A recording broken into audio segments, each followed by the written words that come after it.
Good afternoon, Candy Sugarman. My name is Cheryl Bermudez, and thank you for joining. I am currently North Carolina State University graduate school student.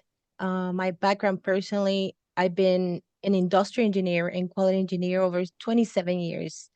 Now that I feel me personally, I would like to get all that knowledge and convert it into how I can contribute to other companies if I cannot do it in my company, the company that I work for. Or phase two could be working with NC Works, which is a federal program in all the cities in North Carolina, helping more the bilingual Spanish speakers Hmm. folks. Right? Of course, with my accent, my main language is Spanish. I'm from Puerto Rico, Hmm. and we relocated back in 2004 as a military family. So this is a great opportunity that now my employer is covering the cost for the master degree. So it's a Wow. on education for adult learning, training, and development. So I am very grateful for that. And with all that said, do you want me to share the screen to go over the question, or I can ask them? Just ask the questions, and then if Okay. I go, if I tend to stray, just yank me back and go, okay, No, I'm gonna ask you that in a minute. Just stay with this. you are good. There are 25 questions, Hmm. and of course, I will try to fit this in the best time of your schedule today. It could be maybe half an hour, 40 minutes, You've but got me feel for an free. hour, so it's fine. Okay, good.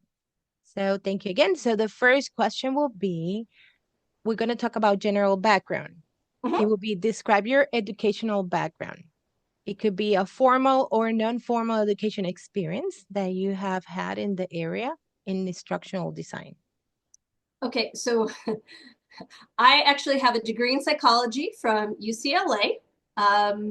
And that's really the only formal education. First and only person in my family to graduate from college. And then I've done a lot of things. And then a few years ago, I did a program called Applied Instructional Design Academy. And it was a 9-month online academy, which was fabulous. I cannot recommend it enough. And with that, it prepared me to be an instructional designer.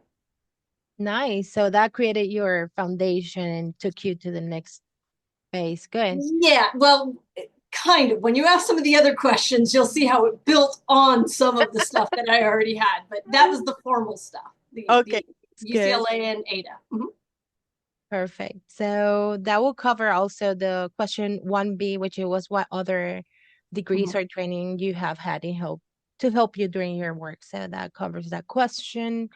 The next one is describe your work history slash experience. How did you get into the field of instructional design and how long you have worked in the field? Okay, I'm gonna try. I swear I'm gonna try to make this as succinct as possible.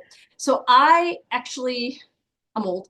I actually had a social media business that I ran for 15 years. I was also a firearms instructor for women, and I was also a business counselor for Fayetteville Technical Community College, which is in North Carolina. Mm-hmm. So I had all of that kind of background. I fell into social media just because it was starting. I said I was old. It was like 2008, and everybody's like, "Oh, what's this?" And I was like, "Wow, this is Uh-huh. exciting." That's exciting. Yeah. So that kind of led me down a path where I ended up doing a lot of training, one-on-one, group training, which of course made me have to create training materials. And again, in a very odd way, the firearms instruction was about training. It was more kinesthetic training, but it was also training in order to get women, because that's who I trained, women who were scared, nervous, uncertain, um, to get them from that level to a level where that they would be comfortable. Wow, So that takes a lot. so you're right. So it's kind of that mix. Now I hated social media. I hated it after a while and I wanted to get out of it, but I left my husband, and social media allowed me to live indoors, which I really like. And Hmm. so I was looking for things that I want to do. And one of the things that was very obvious in my past was I enjoyed training and teaching and getting people to that aha moment. I had or I have an ability to cut through jargon and to make things simple enough where people Love go, it. oh, and then Hmm. build on that. And so instructional design became kind of the path that I wanted to take. And that's where I found ADA, the Applied Instructional Design Academy, and how I got started. So a little circuitous, but that's really kind of the way it happened. No, that's good. And you said it was UCLA, Yes. the Yeah. program. University of California, Los Angeles. Uh-huh. I used to live in California at one point. Oh, really? Where? Yep. Travis Air Force Base is Okay. between Sacramento and San Francisco. It's more in the Mhm. Bay Area. Yeah, I Yeah, used to that's live Northern there. California, totally different than Southern California. When I my have mom heard. first moved to this country, she was in San Francisco. Oh yeah, Hmm. I really miss California. Is amazing. It got too expensive, It but was. love the outdoor feeling and all the Hmm. things that you can do there. Totally different than the East Coast, but life is a Okay, journey, right? I love Raleigh. Now, Oh yeah. now we can talk about things to do offline. Go ahead. Okay. Um, so if you summarize how long you've been working in the field, about Well, see, so that's kind of hard because while I was doing the start social building up. media stuff, I was Mhm. also doing consulting and I was creating train the trainer stuff. So, I mean, after ADA, I've been doing it for 4 years. If you pull in everything that I've been doing over the years, then you could pretty much say over 10, 15 years. That's good. But you see, you build your foundation on where you wanted to head. So I have Hmm. that I can see them empowering other women. I'm the same way. I really think that it's nice how we can help each other. Hmm. And especially on situations like you were saying with the firearm handling, and maybe that triggered them to learn because maybe they had a personal challenge. So it Oh, yeah. becomes more using your psychological degree Hmm. and build them up on how to feel more secure. So that's good. I Yeah. appreciate that. So moving on to work context, what best describes your workplace, meaning higher education, community college, K to 12, business, industry, military, etc. So I'm a freelancer. Mm-hmm. So I have been blessed. I'm actually working right now with the American Red Cross. So I guess that would fall under nonprofit. Mm-hmm. Um, in the last part of last year, I did work with Duke Health Services. And I was also working for ServiceNow, which is a SaaS company, very, Yep. very large SaaS company. I have worked with smaller companies like, AI training companies. I was contracted out with this one gentleman where he wanted to create kind of like a Udemy where Yep. people would go for courses. And so he would just go, here's a topic. And I would go, all right. And then I'd have to do all the research, do all the writing, and then create like all the training videos. So Wow. I don't even know what that would even fall under. But that's So good. I yeah. actually learned the basic because at one point I wanted to come up with it was a bakery but slash coffee, Mhm, and I wanted to learn how to, the basics on coffee making, where it's coming from, mhm. all the steps. So I was using Udemy, so it's a Oh good yeah. platform. Oh Yeah. yeah, all of them, Coursera, all of them are fabulous platforms. So I mean, I kind of go where people go, hey, I need help. Like, all Mm-hmm. right. So No, but the good thing that you're working with different industries, you learn a little bit, you expose yourself to yes. different scenario, different challenges that Hmm. it brings you as a professional, like a stronger professional. So that's Yeah. good. And then the next question will be, what are the typical responsibilities of industrial designer in your context? Usually I don't have to do needs assessments. Generally, when I come in, the needs assessments have already been done, usually by a larger company, if at all. Several times clients just bring me in, they say, this is what we need. I'm like, okay, as a need. And they're like, no, this is what we need. I'm like, all right, I don't argue. That's not why they bring me Mm-hmm. in. Yeah. So the design, the development, occasionally the execution. Sometimes I've done a lot of instructor-led training, ILT. Mhm. So they'll be, oh, okay, then you can present it. Okay, because I have hundreds and hundreds of hours of doing that, so that's not a problem. It's pretty much the middle chunk, the design and the development, and occasionally the execution.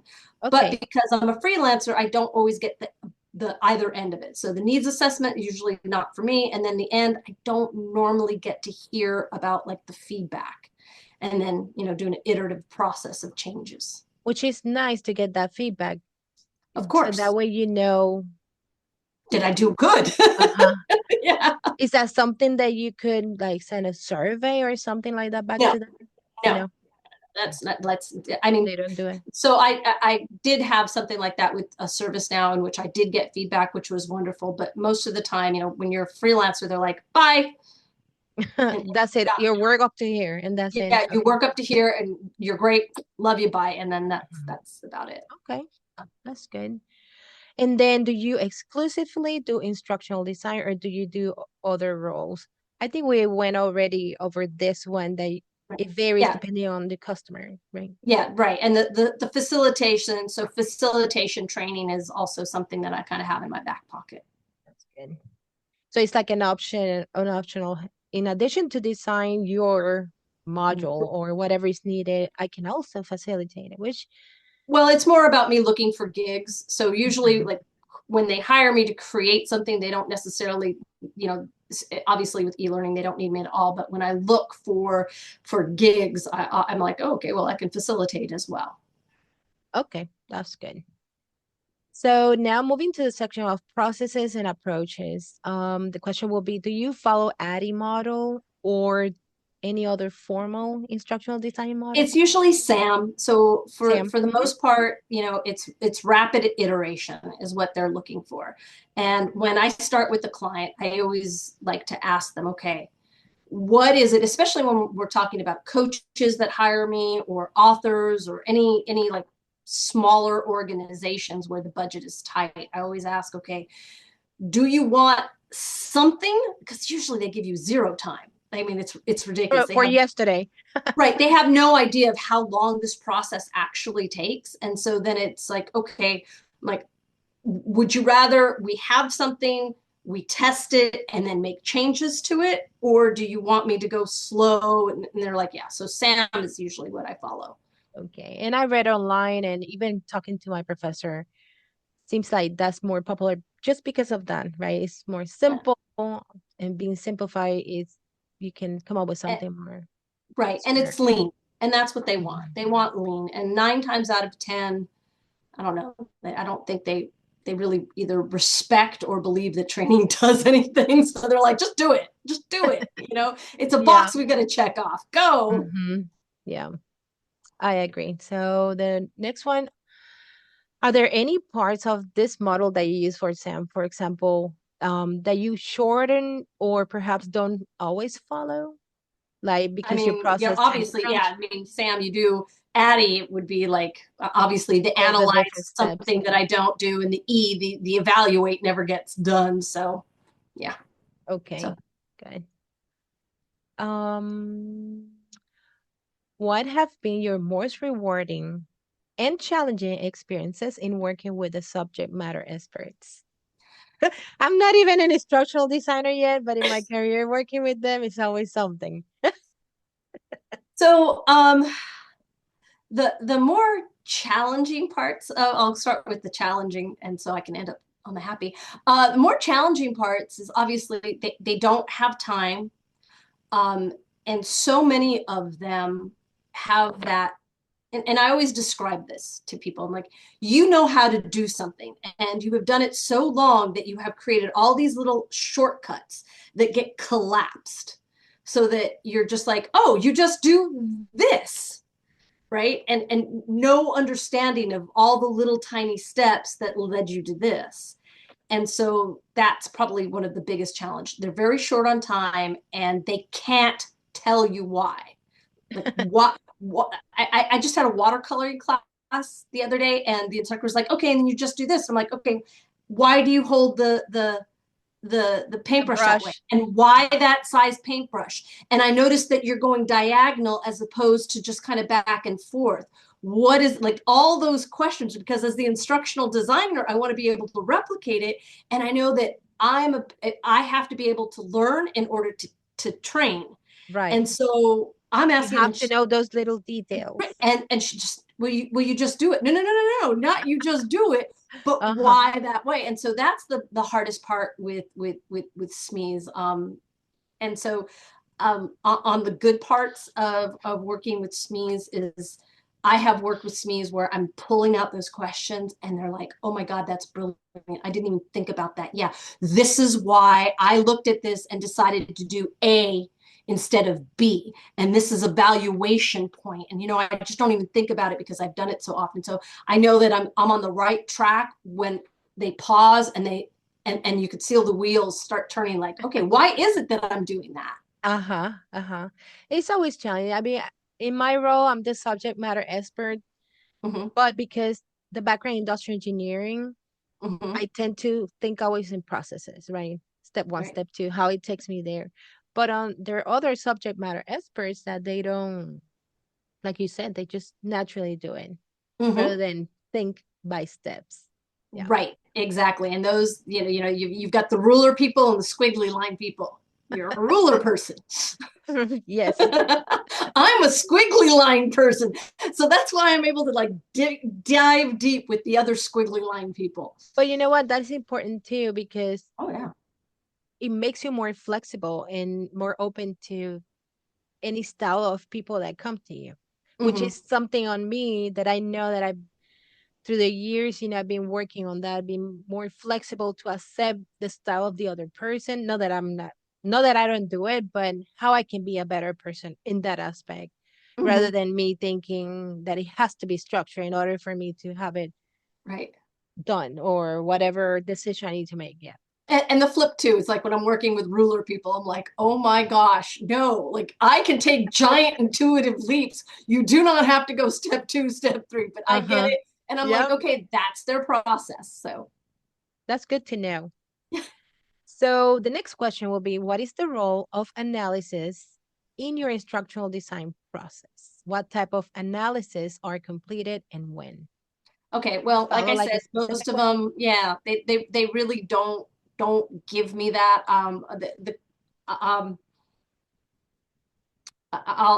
I can't really name names of, like, what companies that I've done, because obviously I have NDAs, but Mhm. the one where they hired me to create those videos where they were like, here's the topic, figure out what, right? So then that the analysis is a lot of, what behavior do I want people to be able to perform at the Mhm. end of this training, and how is it going to benefit them, and do they recognize that benefit, and how does that connect to a long-term goal for them, Right. The um, end goal of the end goal, right? Mhm. Because they don't care if they go correctly. They care that if they do this over and over again, right, that, Mhm. well, they get the paycheck, they're going to be there longer, because, they go, okay, so the company makes money. Woo, like, at the end of the day, you're True. like, I only care that the company makes money because I get money.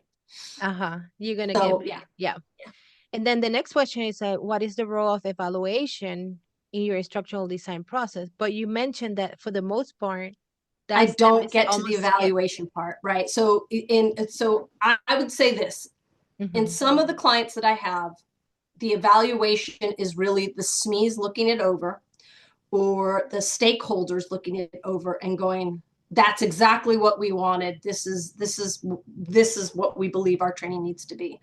The last company that I did actually get some evaluation for is, and that was again for instructor-led training, consistently 4.8. And the last one, before they changed CEOs and, I was no longer needed, was a 5.0. And Nice. so, yeah, right, like the highest it could be, That's which is like, awesome. I'm like, It can gives you a I have a good feeling. t-shirt? Like, yeah, like that. And it's wonderful because as you keep doing the projects, it helps you.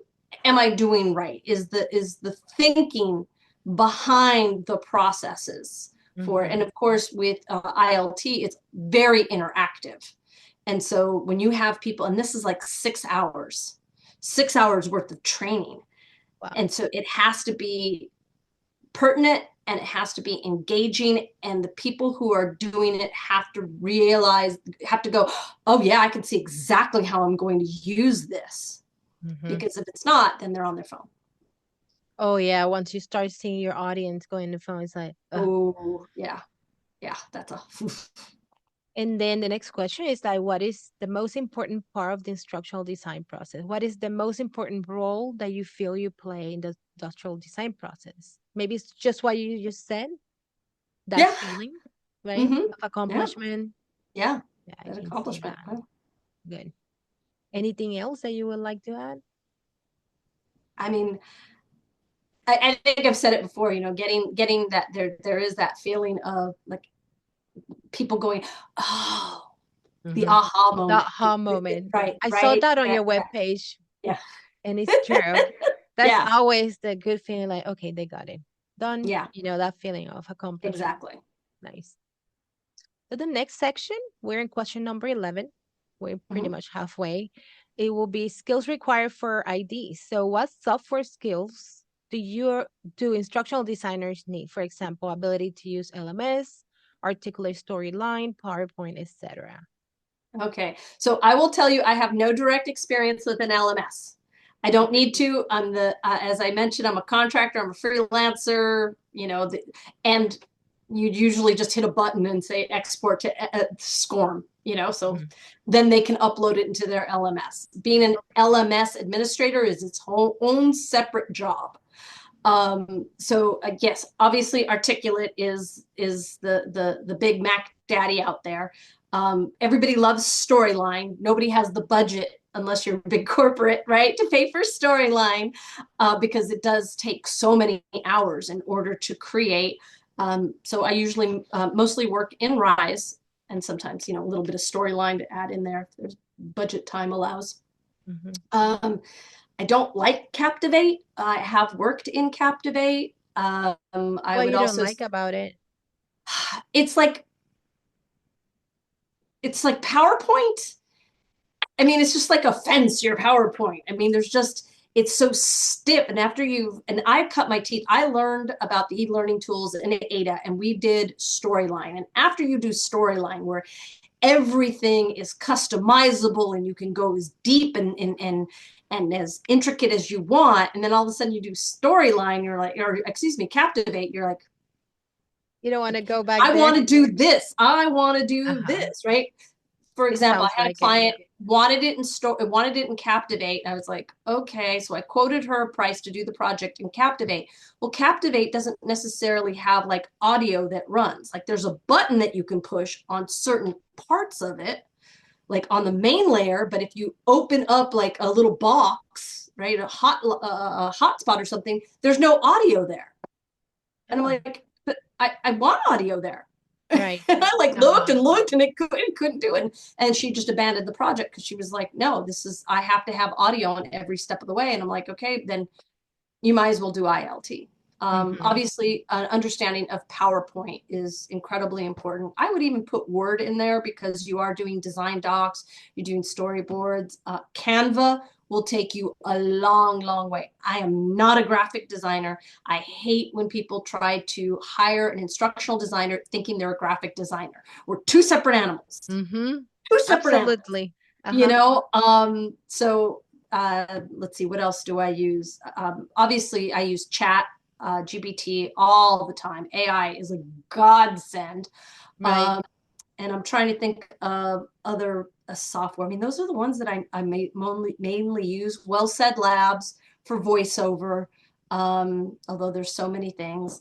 I've dipped my toe a little bit in HeyGen, which is the video AI. I mean, more of the tools are going AI than anything else. But yeah, you have to Storyline and Rise minimum. You got to know Okay. those.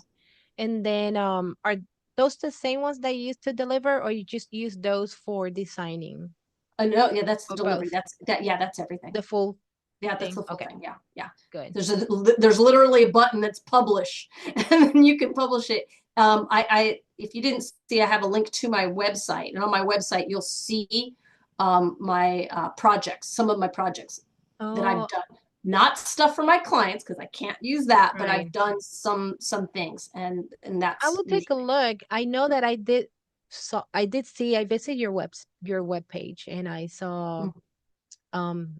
on your Facebook profile had the website, and I Oh, went okay, in yeah. there, So yeah, and so I if saw, you go that's why I there, always yeah. remember you in the aha moment.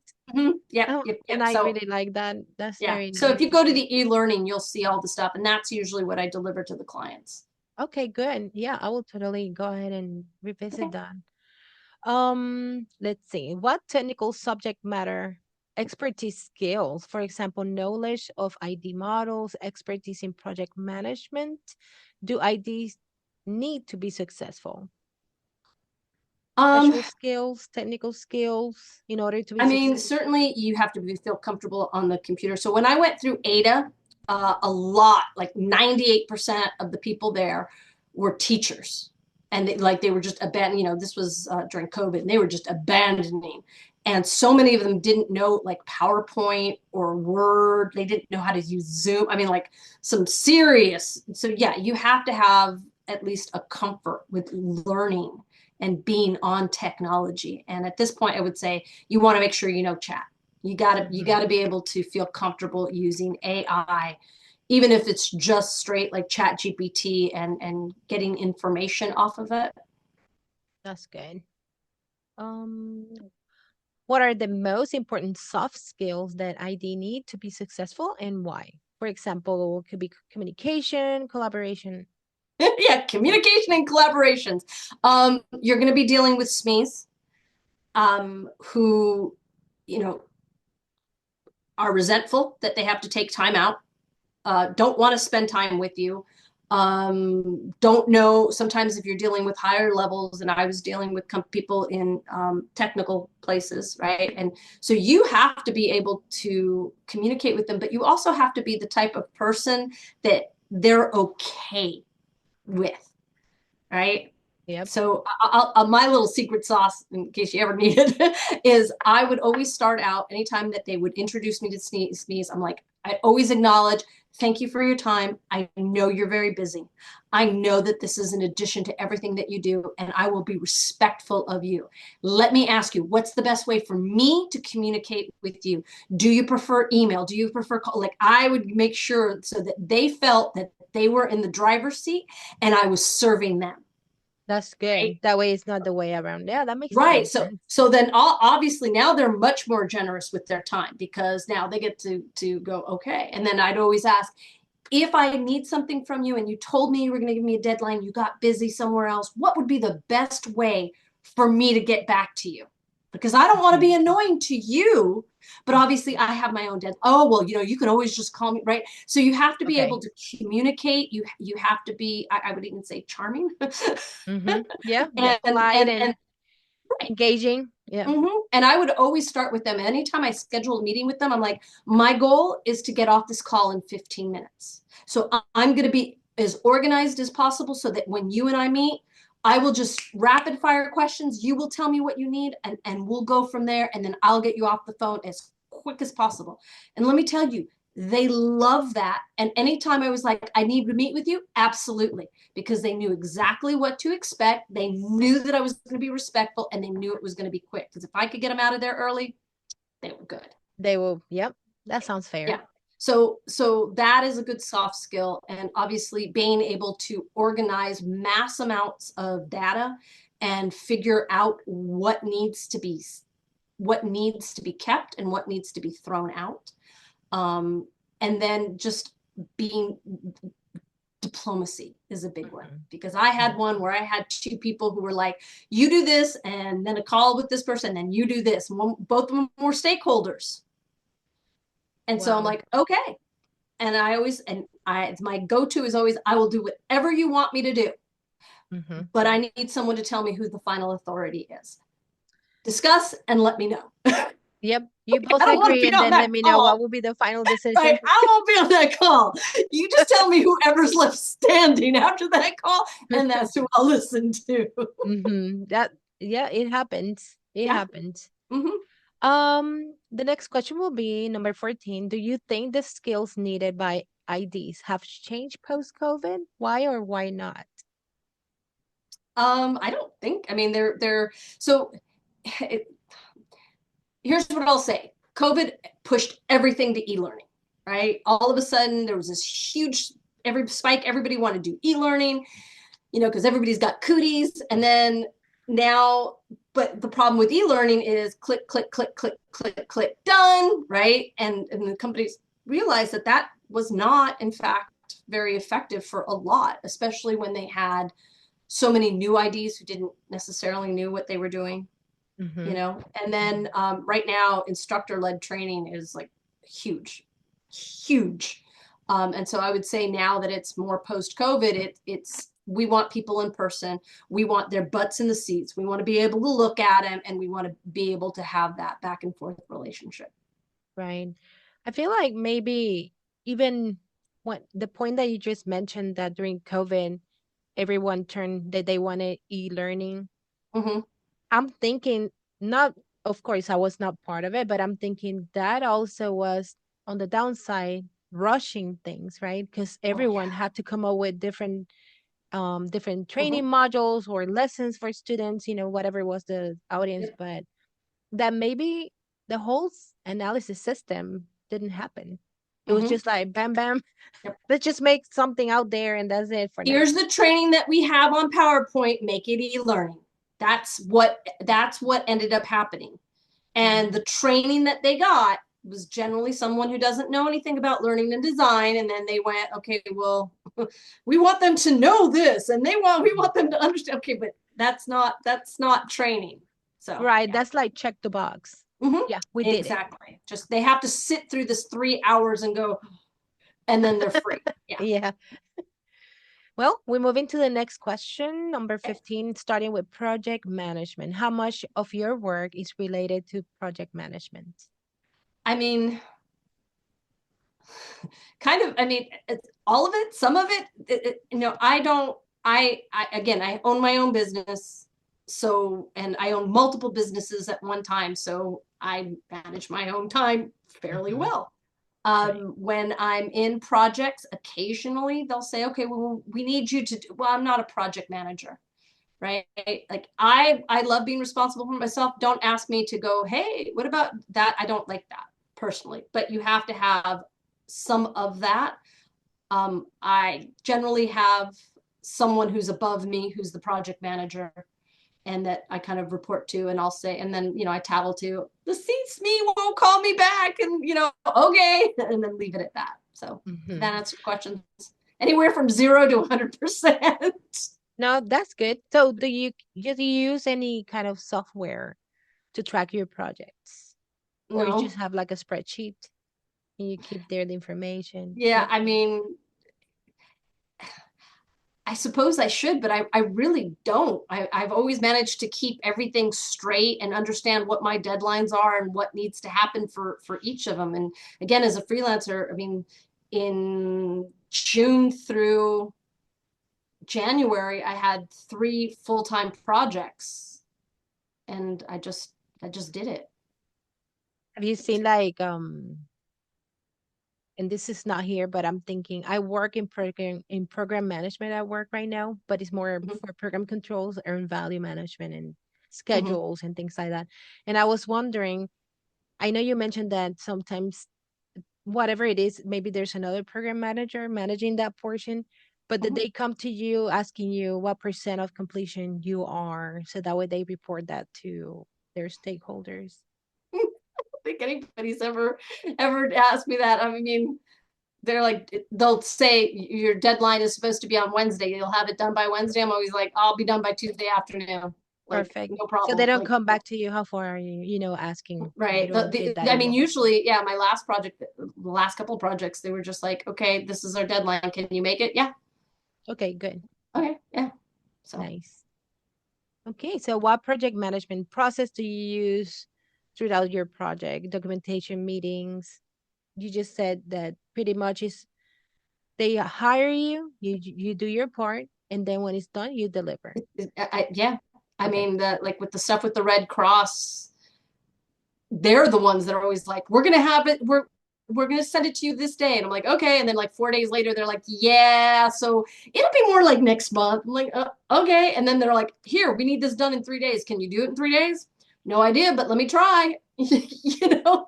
You know, now that you brought that up, it's not here in the question, but it makes me think, let's say they hire you, right? And you start working, preparing or all this information, but then Mm-hmm. all the information probably doesn't come all at the same time.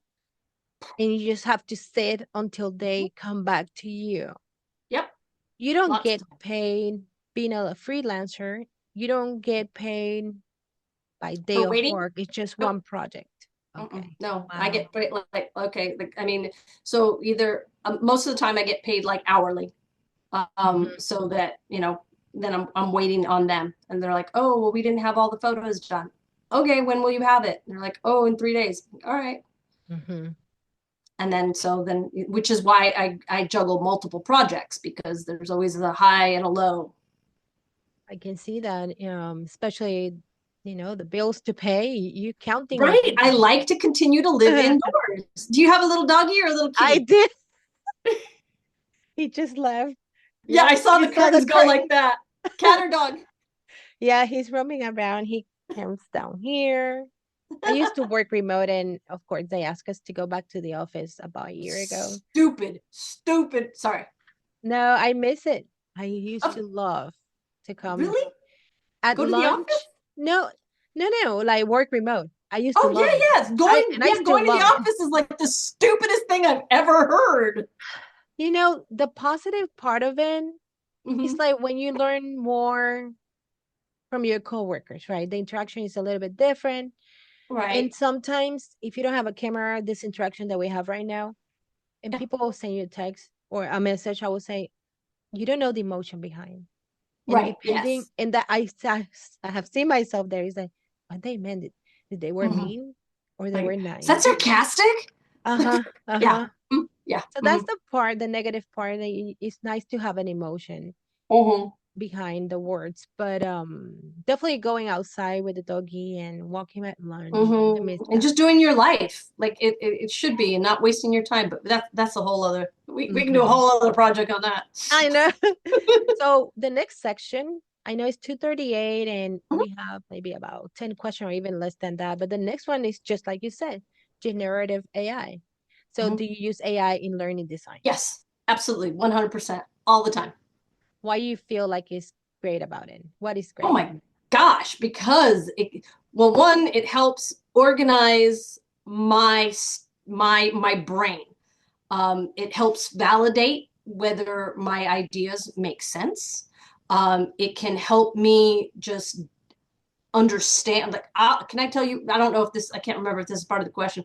I had a client. They were doing their training. They had new software coming in.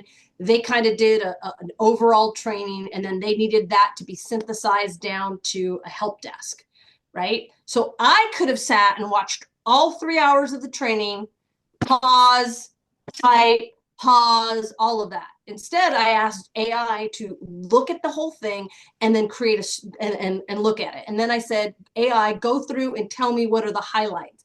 AI, tell me all the questions that the audience had and then the corresponding answers, because that's the gold, right? Is the questions. That means that right. And I was able to take that and build the training using that, not all of it, but a lot of it. And it helped because should the client ever go, well, I don't know, but actually you said that minute, 12:03, this Uh-huh. was right. These are your words. So Right. it helps with that. It also helps fantastically when I'm in the software and I can't figure something out. And the help, is very help hasn't always helped because you had to know the right words and phrase it correctly.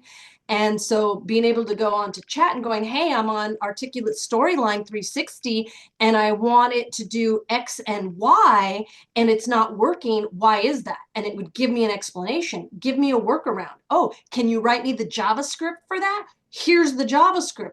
That's Great. I mean, amazing. being able to do all of that is it's a tremendous Hmm. lift. So It's yeah. definitely My mother, she's a retired English professor. She Mhm. hates it. She's like, it's going to take away people's critical thinking. I can Absolutely. see that. Oh, yes, So, absolutely. The smart ones of us know that we use our critical thinking first, and then we go to AI, and and retune it then with the it. and fine tune it. And you know, I could write something, put it into AI, and I say, "How would you improve this?"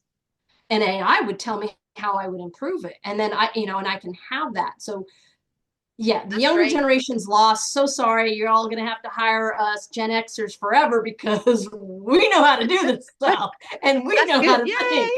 Yay! Yay! Do you see any negative part of it, like challenges of using AI?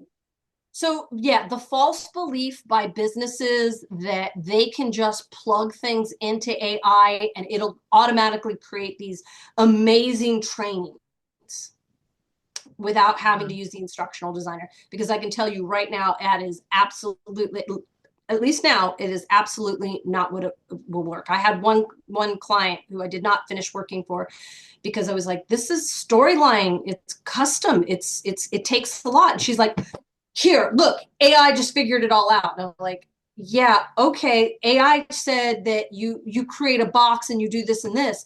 Do you know how long it takes just to do this part of what it said? And by the Mhm. way, is that the best way for this? Right. You know, right? It Wow. hallucinates, it Mhm. drifts. So by page two, it was way over here and had nothing to do with what she. So yeah, so the bad part of AI is people, corporate offices who seem to think that it is a replacement for what our work does. It's kind of scary. Oh yeah. Like all these positions and Mm-hmm. roles and careers that it can be jeopardized with AI. Mm-hmm. But to your point, I see it more like me as a professional doing the critical thinking, and then let me verify that I'm on the right path based on whatever Mm-hmm. goal it is that I can see the biggest help on that. But Right. yeah, we'll see how AI will take us, right? I was also around when the internet came. Oh, the computer's going to take all of our jobs. And what ended Uh, up happening? we How all many, working together. how Hmm. many jobs were created from that? Right. How many businesses and things were created just from the basis of that? So there you Hmm. go. It's funny you say that because one of the things, and I don't know what's going to be my capstone project, Mm-hmm. but me personally, I've been thinking maybe I do something in AI, but more for the Spanish community, Mm-hmm. especially senior people. They're freaking Mm-hmm. out. They think like there's a robots that they're gonna take the world.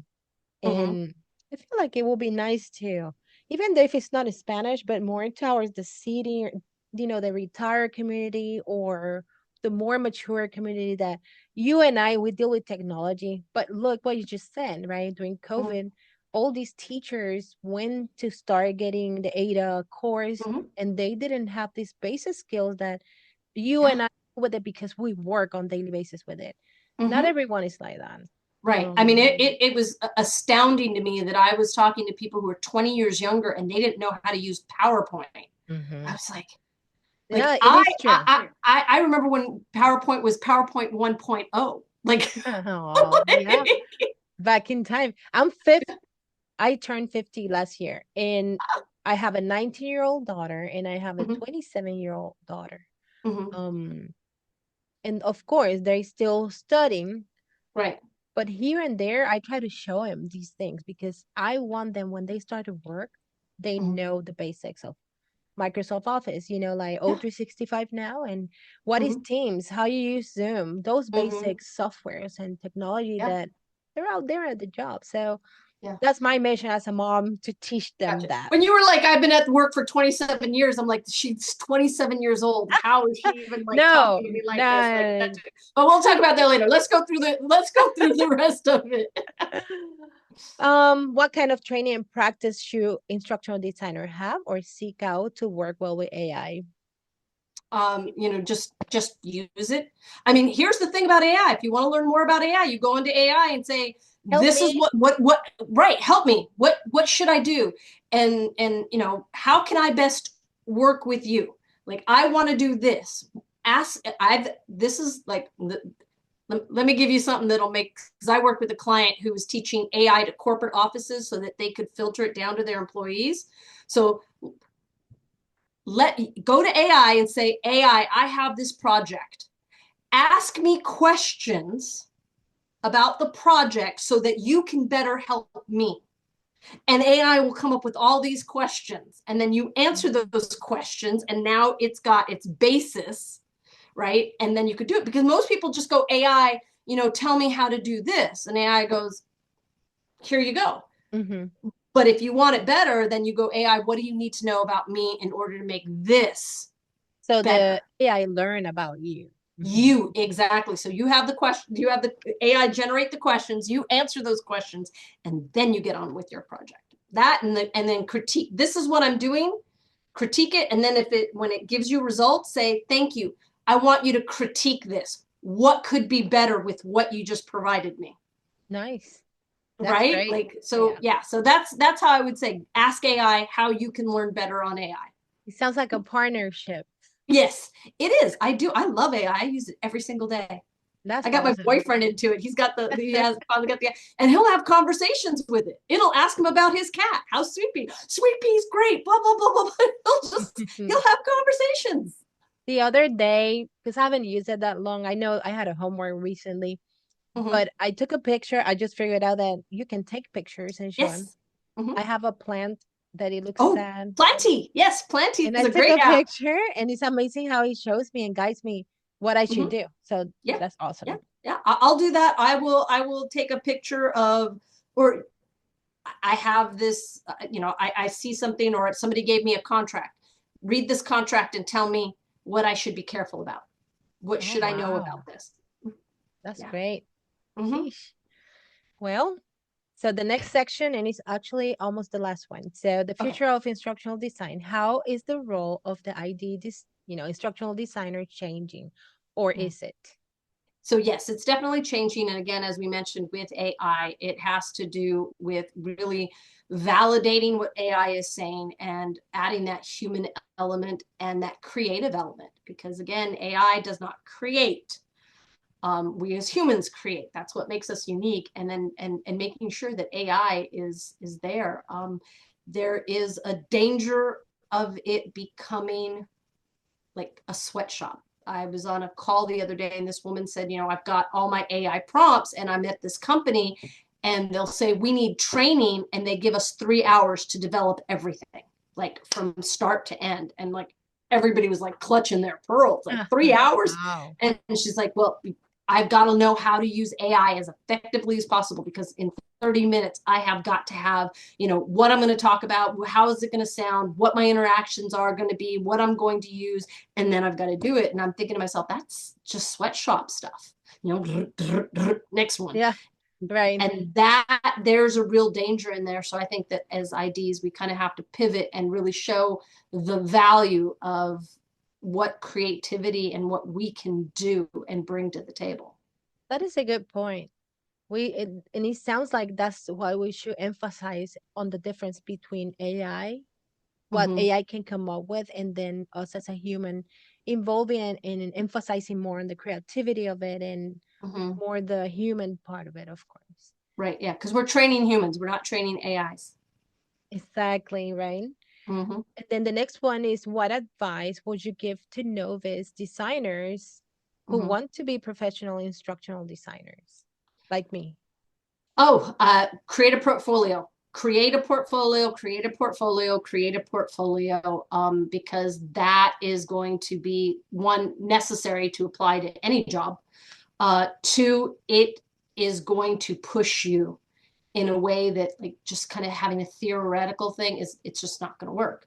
But if you have something where you're even just coming up with it, like as you said, okay, well, I want to create something that would train seniors. Okay, create the design doc. What is it that you're going to do?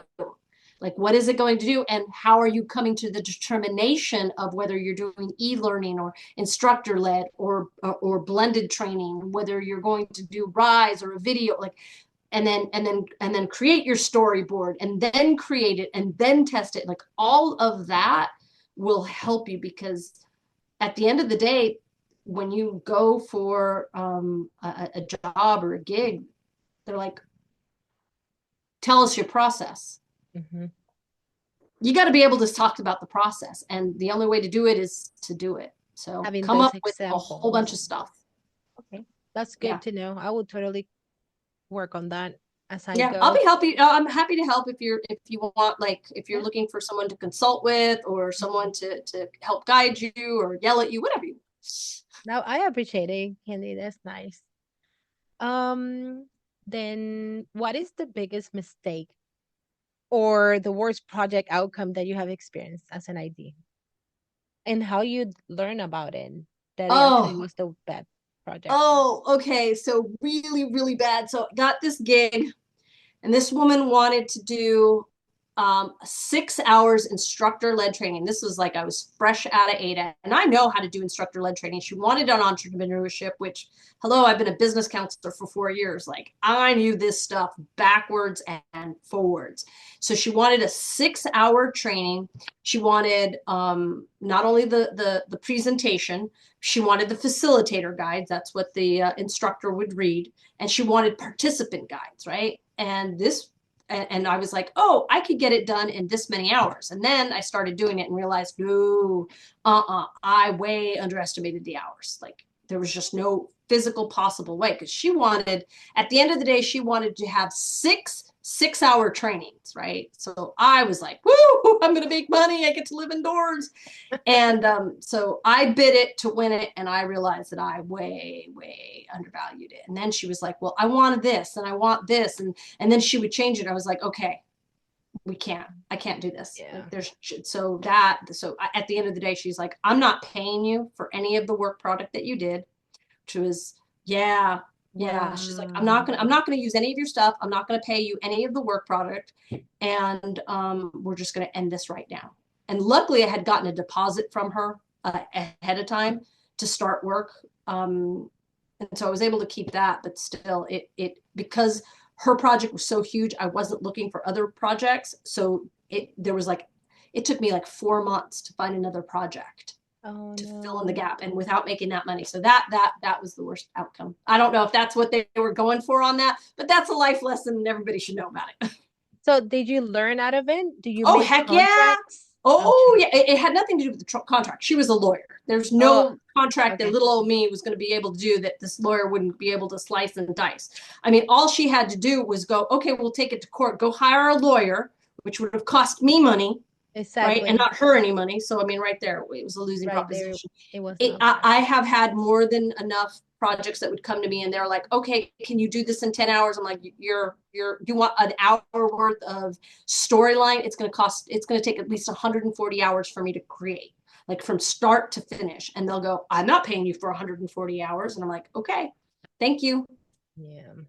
Right. Like I'm upfront and honest. Now, could I do it in probably 100 hours? Absolutely.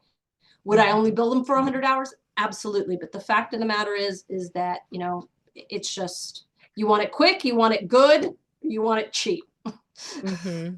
So let me ask you, Pick. do you do any task analysis? No? Okay. And then this is the last question. Well, actually two more. How do you ensure training materials are engaging and effective? I know you got the feedback from the SME or sub or stakeholder, Right. but then the So, I mean, package material. well, without it's really about, a lot of it is about projecting my own experience. Again, I've done hundreds of hours of training, and looking at it and understanding the psychology of human beings. We know that, and we certainly learned that in ADA, of like you want it every 3 minutes. You want change. You want them to be able to click, move things. You want them to engage. You want them to imagine where they are and where they could be. You line up the objectives. This is what, at the end, this is what you're going to get. Here's where we are. And so it's all those different little methodologies and making it as engaging as possible and knowing like human mechanics. Nice. Good. And then the last question, how do you handle resistance to training or instructional changes? Well, luckily, when they hire me, there's not a lot of Resistance, yeah. resistance because they've already made, they're like, okay, we're going to pony up this money. We're going to hire someone because we know that it's going to. The hardest part, I think, so I had a project, they hired me for a 6 hour training. And then I was like, okay, I could do all of the things that need to happen. And then they were like, you know what? Make it 2.5 hours. And I was like, okay, my kitty cat, say hi. She's Oh, how spicy cute. and scary. Um, and then they're like, from 6 hours to 2.5 hours. And I was like, I can't do the level of interaction and the training that needs to happen in that time. And they're like, we don't care. I'm like, okay. Like, Hmm. what, baby, what are you willing to lose? Yeah, she likes to smack against the monitor. That's What are you okay. willing to lose out on? Hmm. Right? Yeah, Because that's I important. designed, I created the draft for 6 hours of training, and it would have been an awesome training. And I'm like, so here, what were you willing to sacrifice? Because you have to sacrifice something. There's just no way to collapse time. So you could just tell the client the truth, and then But that's good. You're giving yeah, them the, hey, if the I'm going to option. reduce the amount of time available for this, where do I need to sacrifice? Why you want me to Mhm. sacrifice it? That's good. You're Right, giving right. them the option to Yeah. choose. And the other understanding that it is the sacrifice. Hmm. It is selection of one to the other because that's how the world works. And that, at the end of the day, you say, this is what you wanted. Right. So, do you have any last comments, suggestions? I mean, other than that, everybody who's entering in the instructional design field really needs to create a portfolio. I cannot stress that enough, and that it doesn't have to be horrible or stressful. Again, because I can't use any of the stuff that I've created for my clients, I have to come up with ideas. AI is great for that. I mean, my stuff was before AI. So, I thought I'm a foster mom, foster dog mom. So I created a RISE course about, how to walk shelter dogs, right? So Hmm. a Yep. fictional shelter wanted to train people who were coming to volunteer to walk a dog. What would they have to do? And Okay, that's what I good. created. Right. I mean, you've got to use what you can. Hmm. And so it doesn't have to be a complete course. That one is, but you can, if it's just a frame, because they are looking to see, do they know how to use the tools? Do they have an imagination? Does this look decent? Right. That's And good to so, know. I will definitely focus on that as I go. Even this, my first one with the capstone. I have mhm, done training in the past, my with my previous employers, but not like the whole preparation. This is something to the next level, and mhm, definitely that's why I chose to study it because yeah. I see the gaps. Me, even as a student, not in now in the master degree, but I did my bachelor. I had some professors that they were SMEs, but Mhm. there were no instructors, Oh, and yeah, that's I the struggle. worst. I Yeah. struggle. They were completely disconnected. Mhm. But that's Yeah. another story. Yeah. I'm gonna stop recording soon, but to Okay. wrap it up, I appreciate Of the course. time that you spent, and definitely we'll keep in touch. It's nice to start connecting and Yes. having mentors. So I appreciate your time. And with Absolutely. that, Go ahead, hit the stop record, and I'll